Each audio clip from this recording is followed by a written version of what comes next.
In order to open Whiteboard within the Teams app, you are going to click on the share icon.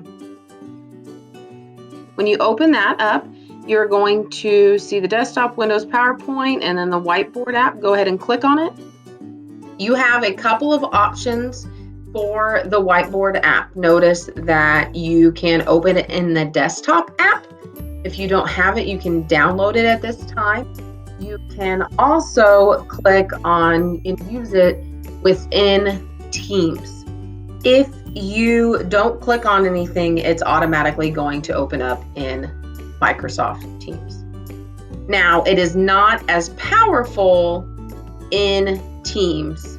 You can have here's your white space that is your collaborative space with your group, and you have your pen options. Notice there's 4 pens, and you have the eraser tool. The eraser tool only erases as a whole line within the Teams app. I'm going to go ahead and click on a pen, and you can draw in your space. Now notice when I click on the eraser, it just erases that whole line. You have your move tool that you can move your whiteboard around. I'm going to go ahead and click on the settings. Notice you can export image with the SVG file. An SVG file might have some limitations in the applications that will open it up and edit it, but that might change with time. But for the most part, you can work with it online. Now, if you notice here, this is your share tool. If you click on that, you could share this whiteboard with other people that aren't in your Teams meeting. So you can go ahead and click on that, and it'll save a copy of that link, that shareable link, to your clipboard. It is synced live, so in real time when you work on it, whoever edits the document, other people can see. Now I'm going to go ahead and open it up in the app, the desktop app. Now I already have the desktop app downloaded, so I'm just going to click Open App. And you notice that it opens up that desktop app. Now, some of the cool things about the desktop app are there are a lot more tool options. You can see who's working on the document here.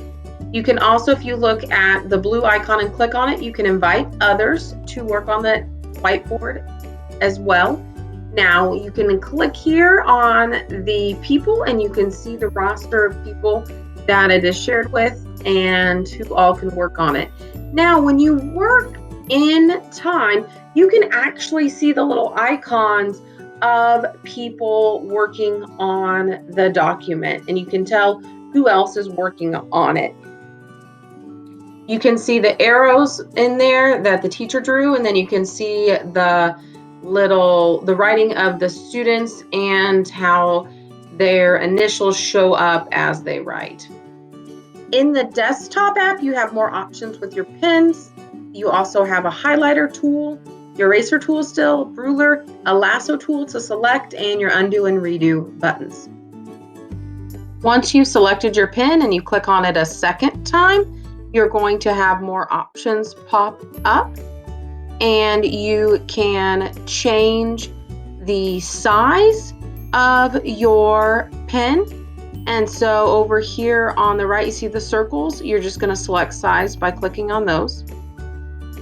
And then you can also change the color of your pen as well. You got your fancy rainbow pens and your gold pens. You can do that in your highlighter as well. You can change the size of your highlighter and the colors. When you click on the eraser tool a second time, it gives you the option to clear your canvas. And so that's a really nice option there. Go ahead and write, and remember that this is syncing in real time with others. Now, when you click on your eraser tool, notice that in the desktop app, it will erase just parts of a line instead of the whole section. The ink beautification tool can help your handwriting if it's unreadable. So if you have your lasso tool selected and then you click on your handwriting, And this first one right here is the ink beautification tool. It looks like a little magic wand. And you click on it and voila, your handwriting becomes much more readable.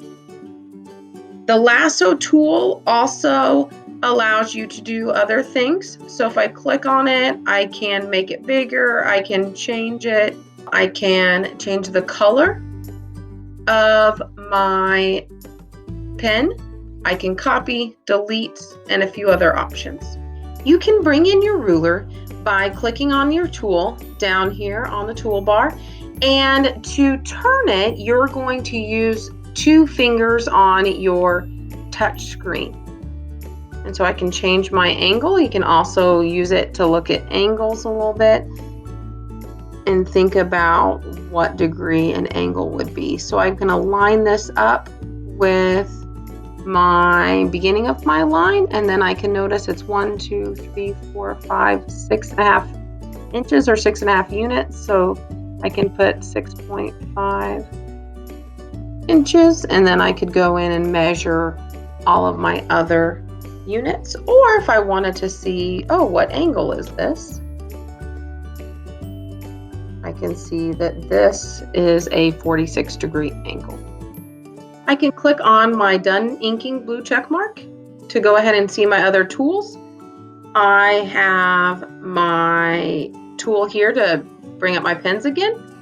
My add text, the A there, I can click in there and I can type in whatever I need to.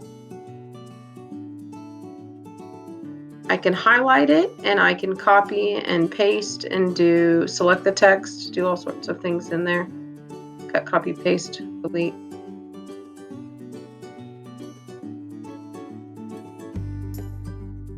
I can change the size of my box. If I click off of the text, I have other options. I can change the color of my text.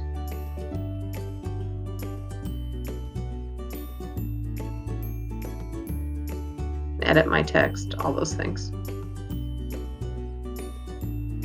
Now remember, you can go back to your lasso tool and change the size if you wanted to.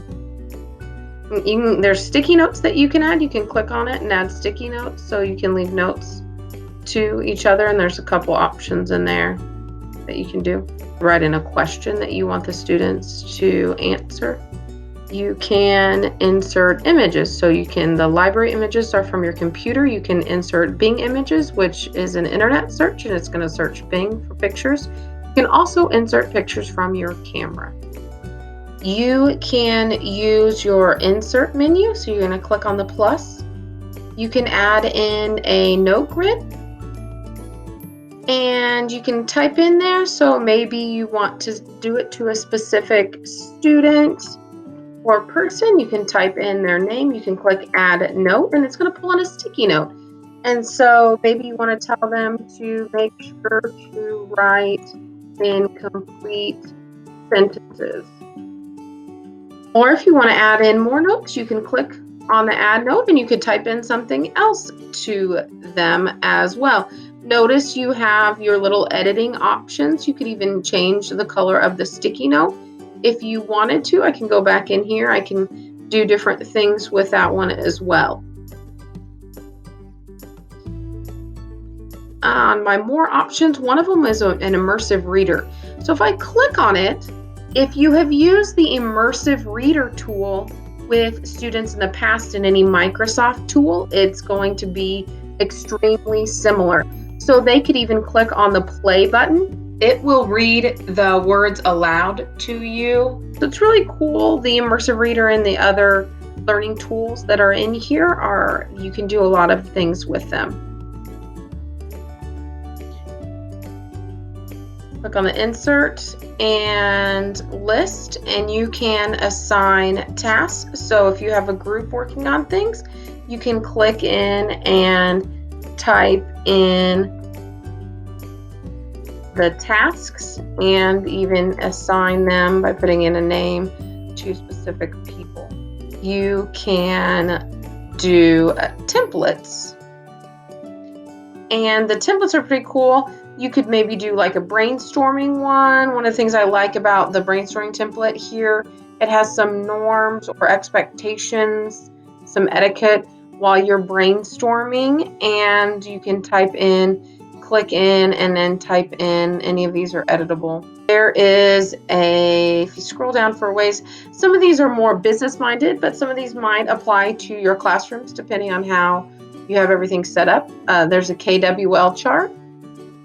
You can go ahead and click in and have students fill in what do they know, what do they wonder. You can make sure to put in enough little notes for each student that is in there.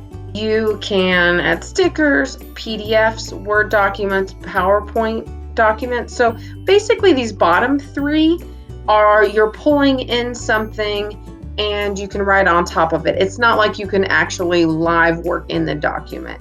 That would be something that you would want to use in Teams.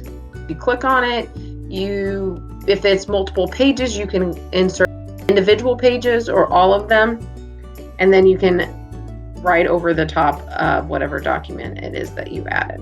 If you go over here to the settings and click on the settings, you can ink to shape. So if ink to shape is turned on, you can grab your pen. Oh, it might help if I'm on my pen. I was on my eraser. So whatever shape it is, sometimes it doesn't like it. One thing, when you ink to shape, you might need to make sure to complete the circle or whatever it is that you're doing. Now, notice how, you have to get it closer to a circle to get it to do a circle. Or you can do a triangle. Sometimes it might be a little glitchy, so you have to do each side separately on your shape. Go ahead and go back to my settings. There's an ink to table, object snapping. This will help you align things better. If you click on export, you notice that you have the image export and a PNG file in this option. You still have the SVG option as well. Lots of different things that you can do with it. Clear your canvas is also in this spot.